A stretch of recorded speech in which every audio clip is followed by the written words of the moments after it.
Okay, so we are now going to do the moon phases. So get out a notebook, piece of paper, and you're going to title it Moon Phases, and this will really help you for the test.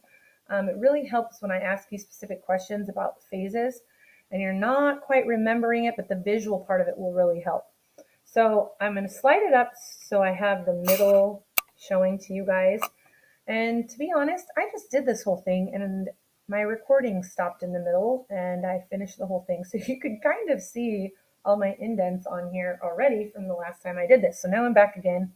Yay, technology. So over on the right-hand side, I'm going to just sort of draw a long kind of line going down. See, I started it up in the corner with a tiny curve. It doesn't really matter though, because the sun's so big, it really just takes up this entire side of the page. So I highlighted it yellow just for your visual part of it. And let's remember this is the sun. Now this will not be to scale because I'm putting the earth really close to the sun and not to scale. Same with the moon.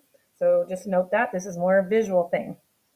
So I'm going to start with the earth. And I'm going to make it E for Earth, so you know that's the Earth. And this is going to, I just want to remind you that this is going through the phases and they go counterclockwise. So the moon is going to move around counterclockwise. Now, if I put my sun on the other side, it's still going to move counterclockwise. Your phases would just show up in different spots because it'd be a different visual perspective. You either be on the right side or the left side, depending on where your view is from. Okay, so we're going to start with the sun on the right, and that's how I'm going to work through my different phases. Okay, and also just due to spacing, because I like mine to fall on lines the best that it can, I'm going to move my earth down a little bit because, like I said, I'm a visual person and I like my lines and moons to fall the best they can in the line spaces. So we're going to start with the first moon of the cycle. Remember, the first moon is called the new moon. It's when we don't see the illuminated portion. We see the dark side of the moon. And that is because the moon is placed between the sun and the earth. Now, hopefully you've watched the video on eclipses and why these aren't eclipses. So we're going to start with the alignment, and you might say, well, that would be an eclipse because the moon is going to cast a shadow on the earth, or the moon would block or cast a shadow on the sun, and we would see a solar eclipse when the moon blocks the sun. Well, that's true. That does happen sometimes. But watch the videos to know why it's not every full moon or new moon that we have eclipses. Okay, so when you draw your moon, you have to remember that the side facing the sun is going to be illuminated and the side facing away from the sun is going to be dark. So I always color it, and you'll start to notice that it's always the same side because the sun's really big. And as the moon orbits around the earth, the same side is always going to be facing the sun, and the same side ends up that's facing the earth. But the side that's illuminated is going to, while it stays the same, appear different based on Earth's perspective. So that's why we have those phases. So I like to talk about Earth's perspective. Therefore, I draw this line here that kind of gives us an idea. Okay, this is, if you're on Earth, you're seeing right here. This is where your point of view is. And you can only see the half that's facing towards you. So therefore, we see that half. And I split the moon in half like that. That shows us that we're seeing the dark side of the moon, and we call that a new moon. Now, sometimes you can see a new moon, even though we don't usually see it. It's going to be really close to the sunset and sunrise, just from the way that we are still facing the sun. But as the sun sets or sun rises, you can sometimes look out if you're in the right, just as it gets dark, if you're in the right spot and see the actual disk of the moon, the sphere of the moon, but it's dark, obviously. Okay, so I'm going to start with the quarter phases. And the reason I'm going to do that is because starting with the quarter phases kind of gives us a setup to understand everything in between that. So quarters are fourths, right? So I think about it as a clock. If this was noon, like the new moon was noon, every 15 minutes would be a quarter. So 15 minutes, 30 minutes, 45 minutes, back to noon. All right, so let's go with the first 15 minutes, and I'm just going to draw a circle. I'm going to color it the same way, same exact half is dark. As the side facing away from the sun, the same side facing the sun is illuminated. Now remember though, we are tidally locked with the moon, or actually the moon's tidally locked with us. We're not tidally locked with it yet, but because it's tidally locked with us, it orbits us the exact same speed that it rotates on its axis. So we are always seeing the same side. Okay, so when I draw my perspective line, you can see that half of it is illuminated and it's on the right side, remember?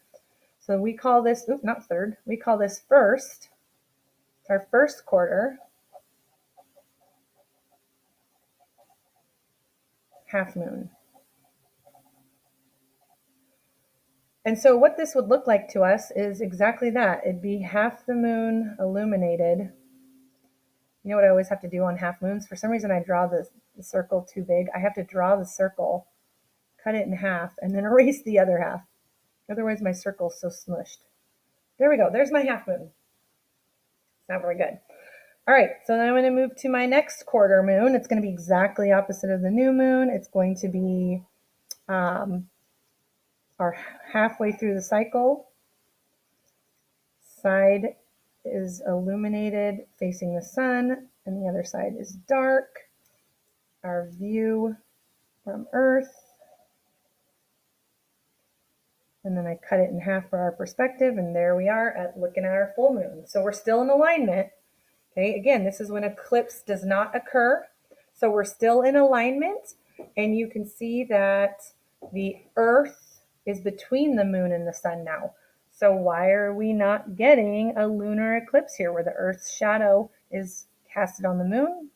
Again, watch the videos on eclipses to know why.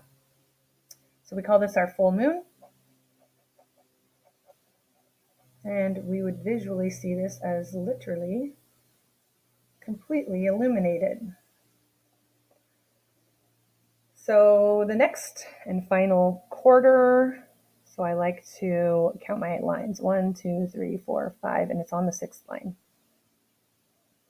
Okay, because I like things to be even.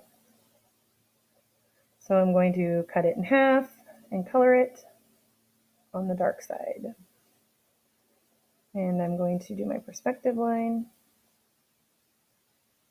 Look at that, you guys. I was trying to be all fancy and like make it perfect, and then I didn't even draw it correctly. There we go. Kind of a perfectionist with this, and I need not to be. That would make it easier. So I'm going to cut it in half with the perspective from Earth. And again, we know that this is our third quarter half moon. So remember what we talked about, since this was getting more lit on the way to full, it's going to be waxing.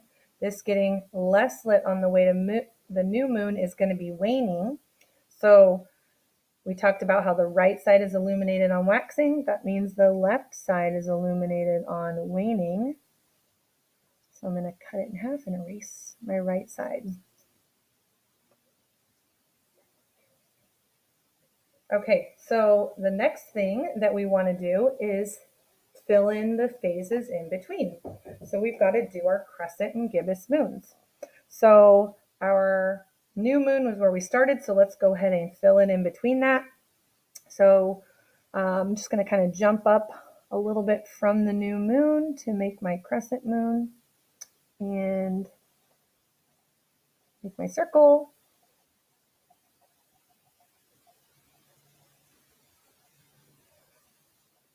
And Earth's perspective here.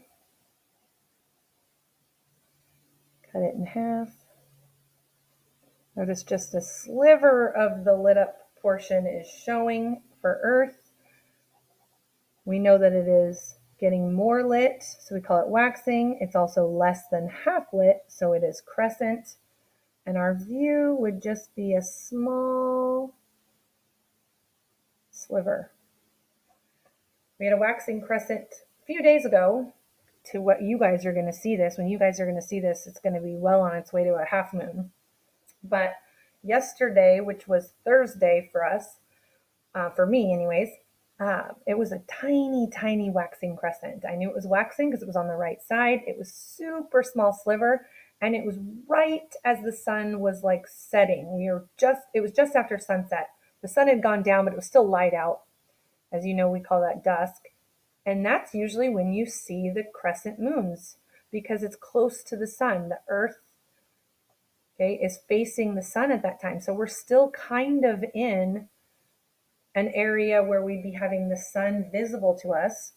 And that's when we see these crescent moons. So you usually see your crescent moons close to sunrise or sunset. So when you look at it next time, notice that. It's pretty cool. All right, moving on from the next section.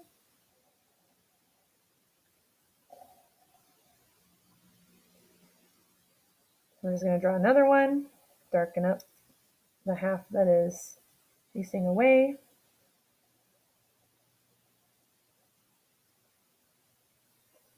Give us our perspective. So notice a little more is illuminated, but it's still less than half. So we're on our way to full, so we're still waxing, and we're still less than half, so we're still crescent. And our view this time is going to be a little bit more illuminated than it was last time.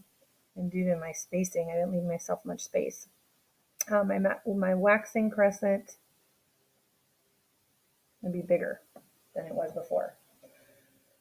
Okay, so we already know we get to our half moon.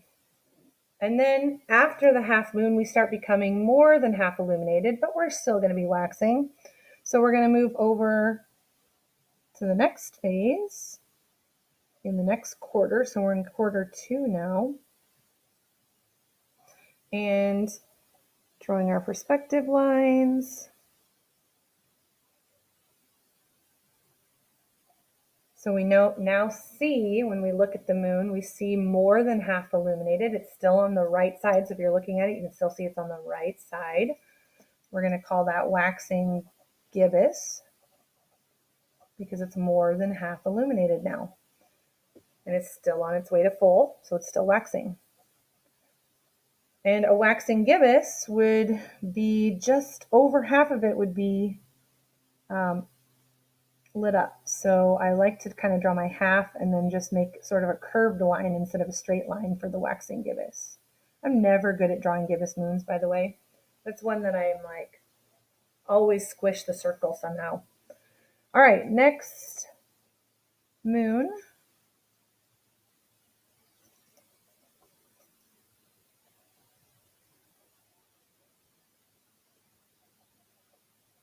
So we're still in our waxing phase.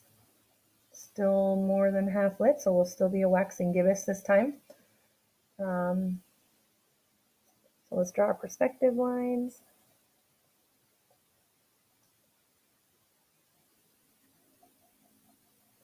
So you can see now we see a lot more than half lit. So sometimes when we get in our waxing gibbous phases, the closer we get to full moons, people mistake that for a full moon all the time. They'll say, oh, it's full moon, it's full moon. And it's just really a waxing or waning gibbous. It's just really close to full. It's not quite full. So always check. If you're not sure what day the full moon is, you can Google it and check. So this would look like, I'm going to move this. I don't know where I was drawing that. There we go. Let's move it over here. Almost full, but not quite full. And it's still on the right side. Holy moly, you guys, I'm struggling drawing this waxing gibbous. There we go. That almost looks like a full moon, so I'm going to cut off a little bit of the side there. There we go. All right, best I could do. I'm terrible at it. All right, so after the waxing gibbous, we get to the full moon, and then we start into our waning side of the phases. So before we do that, let's go ahead and talk about that waxing phase. Since this whole first half is waxing, I like to draw a circle, half circle here on the top, and label it waxing. So I remember that whole top of the first half is waxing. Okay, and then I like to draw another half circle. Oh, goodness gracious. Because I'm running out of lead too. Keeps pushing down. and I draw it above the last half circle. I just made that very squished. And I split this up into quarters now. So this first quarter is crescent.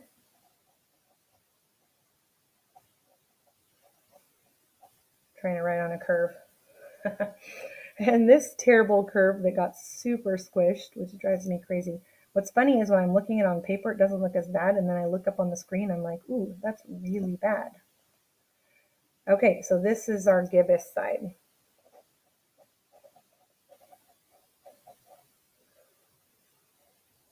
All right, so that is the first half of the cycle. So let's do the second half. And we're going to be about here. So now we're just after full.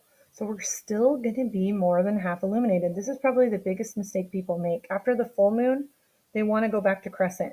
So they're like, hey, we went crescent then gibbous. Why wouldn't we go crescent gibbous? Well, because you just had half or full moon. You can't be suddenly less than half lit to get a crescent moon if you're just after the full moon. So it has to be gibbous. But since we're on our way back to new moon and we're getting less lit each day, we are going to be a waning gibbous. And then we'll move to about here.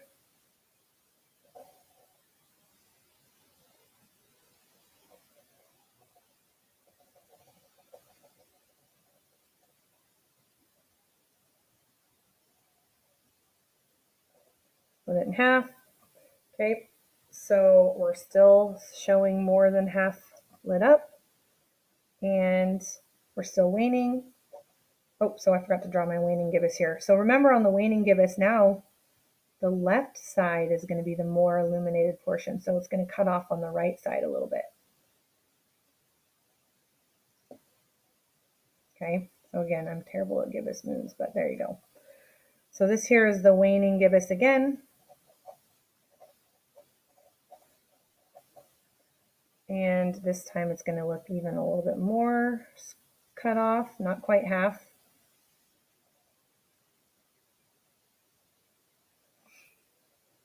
And then we get to our third quarter half moon.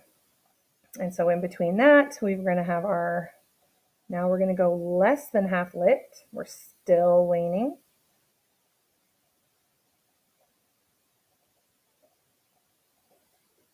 And this is going to be our waning crescent. And our perspective here. Okay, you can see that it's less than half lit from our visual. If we were looking at it, it'd be on the left side. So we're going to have a crescent moon there. And then our very last one finally in the phase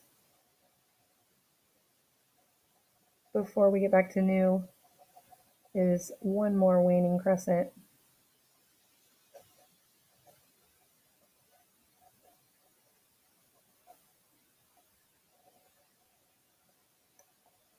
Our Earth's perspective. And this time it's going to be even smaller and still on the left side. So we can continue our circle to do the second half, and I like to flip it over because I like to write facing upward. And I'm just going to do my best to try to continue the circle to match up to this side. It's probably not going to be perfect, but if that first side was waxing, this side is going to be waning. And I'm going to continue this outer circle.